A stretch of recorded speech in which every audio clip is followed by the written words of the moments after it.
यहाँ एक जमाना आएगा आप सारे 20 करोड़ मुसलमानों को निकाल के बाहर खड़ा कर देंगे, कत्लेआम मचा देंगे, उनकी सारी मस्जिदें शहीद कर देंगे, दरगाहें इबादतगाहें शहीद कर देंगे और फिर कहेंगे कि सब अब हमारा डोमिनेंस हो गया। ये मुमकिन नहीं है। और जो डीएनए की बात करते हैं, फिर तो पूरे मुल्क के डीएनए करवाने पड़ेंगे। कौन बाबर की औलाद है, कौन बाबर की औलाद नहीं है, ये तय करना बड़ा मुश्किल हो जाएगा। मोदी जी ने कहा कि साहब जो आदमी साइंस पढ़ा हुआ है, इंजीनियरिंग और डॉक्टर बना हुआ है, वो भी अगर पकौड़े बेचे तो एक कारोबार है।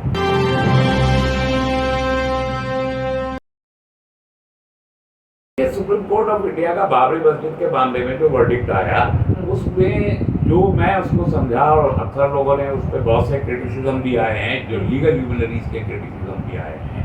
1030 पेज का वो जो जजमेंट है, उसमें पूरे के पूरे जजमेंट में ये साबित किया कि वहाँ एक मस्जिद थी जिसे हुड्डों ने इकट्ठा होकर शहीद किया, जिसे हुड्डों ने तो शरारत के तहत वहाँ पर मूर्तियाँ रखी और वो एक फंक्शनल मस्जिद थी। गोया फैसला अदालत का मस्जिद के हक में आया, लेकिन हुक्म अलग आया।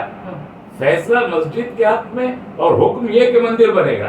तो ये जो बिटवीन दी लाइंस है कि फैसला ये है कि मस्जिद है, मगर हुक्म ये है कि मंदिर बनेगा, ये जो बैनु सुतूर है दरमियान में, इसको पढ़ा है आरएसएस ने और उसकी बुनियाद पर वो जा रहे हैं कि अब आप एविडेंसेस कुछ भी देते रहिए, पंचों की राय से रातों में पतला यही गिरेगा। तो फैसला तो कुछ भी आ जाए, एविडेंसेस तो कुछ भी हो, बनने तो मंदिर ही है। तो अगर ये अप्रोच लेके आरएसएस चल रहा है और अगर कोर्ट्स का ये रुख इस तरीके से बरकरार रहा, तो इस मुल्क में तो एक एक इंच जमीन खोद देनी पड़ेगी। फिर तो इस मुल्क में, और जो डीएनए की बात करते हैं, फिर तो पूरे मुल्क के डीएनए करवाने पड़ेंगे। कौन बाबर की औलाद है, कौन बाबर की औलाद नहीं है, ये तय करना बड़ा मुश्किल हो जाएगा। फिर तो मोदी जी ने जैसे वैक्सीनेशन पूरे मुल्क का करवा दिया कोरोना को लेके, इसी तरीके से पूरे मुल्क के डीएनए करने पड़ेंगे, सबके डीएनए टेस्ट करवाने पड़ेंगे कि कौन बाबर की औलाद है, कौन नहीं है। क्योंकि बाबर की औलाद है तो कोई भी हो सकते हैं। यहाँ तो रोटी बेटी का रिश्ता हिंदुओं मुसलमानों के बीच उसी मुगलों के जमाने में कायम हो गया था। तब तो फिर बड़ा मुश्किल है ये कहना कि कौन सा हिंदू है जो बाबर की औलाद है और कौन सा मुसलमान है जो बाबर की औलाद है। तो ये चीजें इस तरीके से तय नहीं होती। मुल्क ऐसे नहीं चला करते, सरकारें ऐसे नहीं चला करती। बहुत दुनिया का बेहतरीन मुल्क है और दुनिया के बेहतरीन अवाम है, लेकिन हुकूमतों की शरारतें इस हमारे इस जो कैरेक्टर है, बेहतरीन कैरेक्टर, इसको नहीं। वो तो देखिए आरएसएस का कैडर जश्न मना रहा है और उसको ये सब तो पेड है।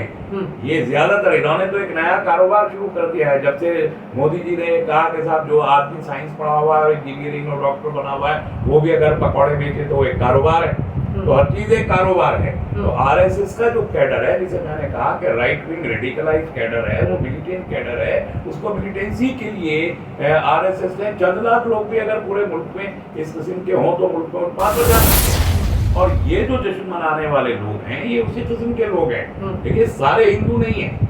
अगर एक मोहल्ले में खड़े होकर 100 लोग कहने लगे बाबा प्रकट हो गए, बाबा प्रकट हो गए, तो और फिर मीडिया उसको दिखाने लगे कि हाँ साहब बाबा प्रकट हो गए, बाबा प्रकट हो गए, तो एक परसेप्शन बनता है। लेकिन इसका मतलब ये नहीं है कि इस मुल्क के 80 करोड़ या 100 करोड़ हिंदू इस बात को मानते हैं। तो ये एक परसेप्शन आरएसएस है जो कानूनी दावपेच में उलझा, अदालतों को भी उलझा रहा है, मुल्क को भी उलझा रहा है। और अदालतों के अंदर भी जो एक माइंडसेट हम ये देख रहे हैं कि जिस तरीके से ये हुआ बाबरी मस्जिद का फैसला, उस फैसले ने मैंने कहा कि गुंजाइशें पैदा की हैं आरएसएस के लिए कि वो मुल्क के तमाम इस किस्म की इबादत गाहों पर एक सवाल खड़ा कर सके। लेकिन इसका कोई अंत नहीं है ना। अगर आज आरएसएस ये क्रिएट करेगा सिचुएशन, तो कल इस मुल्क की जो बुद्धिस्ट कम्युनिटी है वो भी तो खड़ी हुई है, वो भी तो एक माइनॉरिटी है।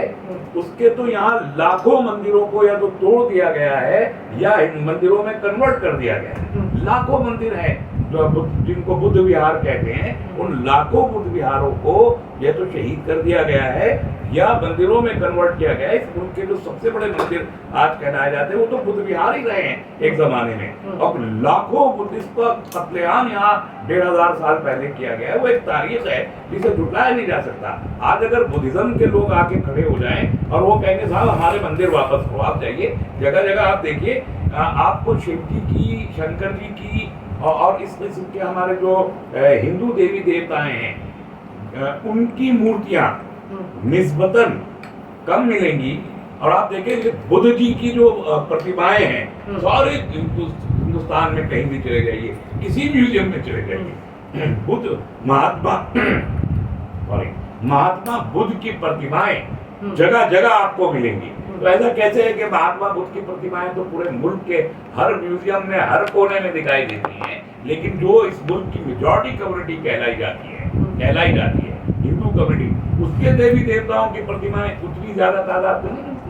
इसका सीधा मतलब है कि कालिंगा की जो लड़ाई हुई जिसमें बुद्धिस्ट को मार के निकाला गया, इस मुल्क से बाहर खदेड़ा गया, और फिर वो नेपाल में, चीन में, जापान में, इंडोनेशिया में, थाईलैंड में, सब जगह 15 मुल्कों में आज बुद्धिस्ट की पॉपुलेशन है और वो गवर्नमेंट में है वहाँ पर। तो वो तो यहीं पर होते अगर उनको ना निकाला गया होता। तो यहाँ तो हिंदू हुकूमत नहीं होती, यहाँ तो हिंदुओं की तादाद भी ज्यादा ना होती। ये तो बुद्धिस्ट देश होना चाहिए था ना उस नुक्ता नजर से, लेकिन ये बुद्धिस्ट नहीं बनने दिया गया। तो एक माइंडसेट, वही माइंडसेट जो बुद्धिस्ट को इस मुल्क में कबूल नहीं कर सका, जो मूलवासी थे, यहीं के बाशिंदे थे, जिनको आक्रांता नहीं कह सकते, जिनको आक्रमणकारी नहीं कह सकते, जिनको हमलावर नहीं कह सकते, जब आपने अपने उन्हीं लोगों को सिर्फ इसलिए बर्दाश्त नहीं किया कि वो आपके माइंडसेट के अकॉर्डिंग नहीं चलना चाहते थे, मनुस्मृति के माइंडसेट के मुताबिक नहीं चलना चाहते थे, आप अगर उनको बर्दाश्त नहीं कर सके, तो आप समझते हैं कि जिस तरीके से आपने बुद्धिस्ट को मार मार के निकाल के बाहर खड़ा कर दिया इस मुल्क से और 15 मुल्कों में चले गए, आज वर्ल्ड की 3rd लार्जेस्ट पॉपुलेशन बुद्धिस्ट है, 2nd लार्जेस्ट मुस्लिम है, 3rd लार्जेस्ट बुद्धिस्ट है एंड 4th लार्जेस्ट हिंदू है। बुद्धिस्ट की पॉपुलेशन से कम है हिंदुओं की पॉपुलेशन दुनिया में। तो आप अगर ये समझते हैं कि आपने जैसे बुद्धिस्ट को निकाल के बाहर खड़ा कर दिया था, यहाँ एक जमाना आएगा आप सारे 20 करोड़ मुसलमानों को निकाल के बाहर खड़ा कर देंगे, कत्लेआम मचा देंगे, उनकी सारी मस्जिदें शहीद कर देंगे, दरगाहें इबादतगाहें शहीद कर देंगे और फिर कहेंगे कि सब अब हमारा डोमिनेंस हो गया। ये मुमकिन नहीं। मुस्लिम्स आर नॉट बुद्धिस्ट, हम बुद्धिस्ट नहीं है, ये याद रखना चाहिए आरएसएस और उनके राइट विंग की मिलिटेंट ऑर्गेनाइजेशन। देखिए इसमें एक बड़ी दिलचस्प बात यह है कि ये मतलब मुझे तो याद नहीं, मैं लॉयर नहीं हूँ इसलिए मुझे लीगल हिस्ट्री का तो अंदाज़ा नहीं, लेकिन मुझे अपने आप में ये अजीब लग रहा है कि एक ही केस, एक ही मामला लोअर कोर्ट में, हाई कोर्ट में और सुप्रीम कोर्ट में एक साथ चला।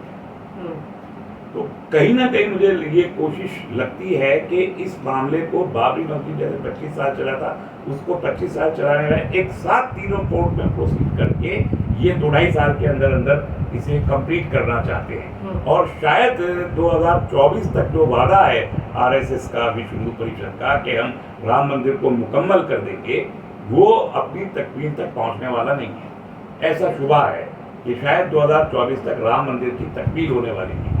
तो एक कोशिश हो सकती है कि कम से कम ज्ञानवापी और मथुरा को 2024 तक चुनाव से पहले कोई फैसला अदालत से ले ले उसके हक में, ऐसी एक कोशिश लगती है। ये मेरा एनालिसिस है, मैं इसे अभी सब्सटेंशिएट नहीं कर सकता, लेकिन जो एनालाइज कर रहे हैं हम, जिस अंदाज से प्रोसीडिंग्स चल रही हैं कोर्ट में, उसमें मुझे लगता है कि ये जल्दी एक फैसला इस सिलसिले में लेना चाहिए।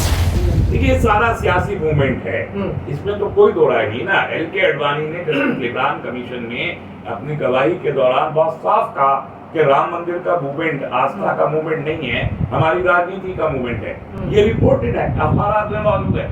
तो अडवाणी जी ने तो जस्टिस लिब्रान कमीशन को मुंह दर मुंह कहा कि ये हमारी पार्टी की राजनीति का मसला है, क्योंकि हमको तो कोई और वोट मिलेगा नहीं। कुछ वोट कांग्रेस के कब्जे में है, तो दलितों की पार्टियां खड़ी हो गई। 90 में कहा था कि आप दलितों की पार्टियां खड़ी हो गई, दलित वोट उनको चला जाएगा, माइनॉरिटी वोट उनको चला जाएगा, हम कहाँ जाएंगे, हमें भी तो राजनीति के लिए स्पेस चाहिए, इसलिए हमने मूवमेंट खड़ा किया। ये जवाब एल.के. अडवाणी जी ने उस वक्त जस्टिस लिब्रान को दिया है और ये रिपोर्ट हुआ अखबार में। तो ये बहुत साफ करता है कि ये आस्था का मूवमेंट नहीं है, ये राजनीति का मूवमेंट है। और एक पॉलिटिकल पार्टी खून बहा के और नफरत पैदा करके और हिंदू मुसलमानों को अलग अलग करके सत्ता में आ गई है और सत्ता में बाकी रहना चाहती है।